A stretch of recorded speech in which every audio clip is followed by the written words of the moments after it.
there was a string of taillights heading south out of Fort McMurray. 6,000 people from 4 neighborhoods ordered to leave as a wildfire races towards the city. We're seeing extreme fire behavior. Smoke columns are developing and the skies are covered in smoke. Firefighters have been pulled from the fire line for safety reasons. It is a scene eerily reminiscent of 8 years ago when a wildfire devastated Fort McMurray, destroying 2,400 homes and businesses. This event right now brings back a lot of trauma to a lot of people in a lot of different ways. Fueled by heavy winds, the 2016 fire first hit the very neighborhoods now under mandatory evacuation.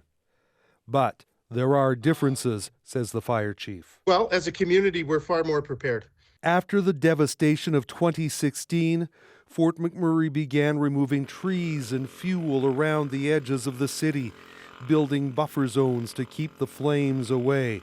Also, this fire is following a similar path, much of it already burned, so it's not as hot or fierce.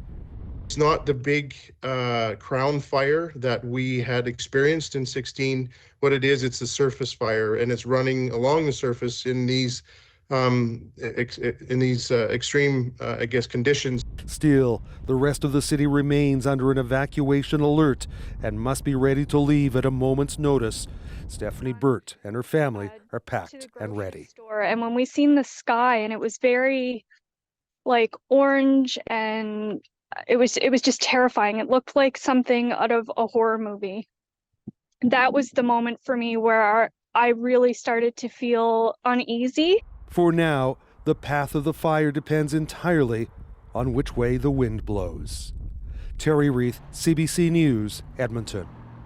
Now in British Columbia, crews have managed to keep a fire at bay, one that's been burning right outside the northeastern community of Fort Nelson. The winds not as strong as feared, but the next few days are critical. An anxious wait for the 4,700 people evacuated. Michelle Gassoub now with how they're coping.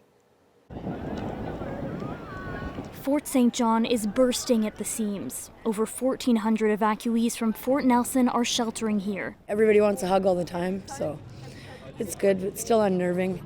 This arena turned evacuation center has become a place of reunions. When I see the kids and stuff, my heart's just relieved because you're like, are they okay? It's like a big deal to us. But also a scene of frustration. Hotels are full, and those seeking shelter here are being told to head elsewhere. It's definitely frustrating for a lot of these people in line who have been kicked out of their hotels. It's become a first come, first serve. Of the 4,700 people ordered to evacuate Fort Nelson, around 50 have stayed behind, including the mayor. Helicopters will be bucketing out to the hot spots, and as long as the wind doesn't come up from the west, it won't blow any closer to the town.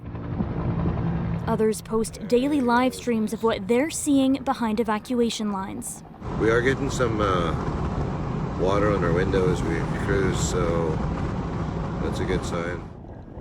The fire grew from 53 square kilometers Monday to 84 on Tuesday and is now burning 1.5 kilometers from town. The mayor says some structures outside of town have been lost, but the catastrophic conditions officials warned of didn't materialize. They figured by 6:30 there might not have been a Fort Nelson anymore. I'm hoping it's supposed to rain the next 3 days. I'm really hoping we get the rain. Some here wish they could make the drive north to protect what they can. I said I'd work for free, I just said so, but they won't let you come back, so what do? Taking in the livestock, taking in people, offering your guys' homes, and just being there to support the community. Fort St. John has always been number one for that. In a city with little to do but wait and worry, evacuees watch the wind. And Michelle, it's pretty clear how gusty the wind is. Also, that there's more than just one fire in the area. So what do we know about the second fire that forced evacuations last night? Yeah, that's a fire burning near the Doig River First Nation. That's around 40 kilometers northeast of here, so much closer to Fort St. John than the fire currently threatening Fort Nelson, and that forced the evacuation of that entire community last night. So what we're hearing from people is they've already had to flee their homes, but they fear that they could be on the move again. Adrienne? All right, Michelle Gassoub reporting in Fort St. John, BC tonight. Thanks, Michelle. There are also fires affecting communities in the Northwest Territories and Manitoba. Premier Wab Kinew got a first-hand look at a massive wildfire in the northwest part of that province.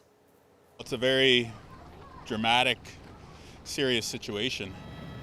Kinew saw the fire from a helicopter. That fire started near Flin Flon late last week and moved at shocking speed. It's just over a kilometer from Cranberry Portage, forcing hundreds of people out of their homes. Ontario firefighters are now in Manitoba to help.